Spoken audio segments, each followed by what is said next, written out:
ধরুন আপনি কারোর ফ্যান, ভীষণ ফ্যান, মানে ভক্ত,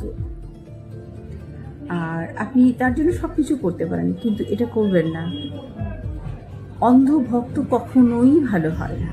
অন্ধভক্ত হতে গিয়ে কি হয়, নিজের মানে সমস্ত অস্তিত্ব খুইয়ে বসতে হয়, আর সেটা করা একদমই উচিত নয়। যেটা মানে আপনার নিজের কোনো অস্তিত্বই থাকবে না, আপনি সব কিছু দিয়ে তাকে বসে থাকবেন, সব বলে বসে থাকবেন। একটা সময় দেখবেন যে আপনি তার হাতের পুতুল হয়ে গেছেন, মানে সে বাধ্য করবে আপনাকে খারাপ কিছু করতে, মানে সে যেরকম বলবে আপনাকে সেরকমই চলতে হবে, না হলে সে আপনাকে ব্ল্যাকমেল করতে শুরু করবে। তাই অন্ধের মতো কাউকে ভালোবাসবেন না, অন্ধের মতো কাউকে জীবন প্রাণ মন ভালোবাসা সব কিছু দিয়ে বসে থাকবেন না। এটা মানে বন্ধু স্বার্থে প্রচারিত। আমি তো কারোর বন্ধু, কারোর বোন, কারোর মা, কারোর ওয়াইফ ভালোর জন্যই বলছি আপনাদের, সবার ভালোই চাই।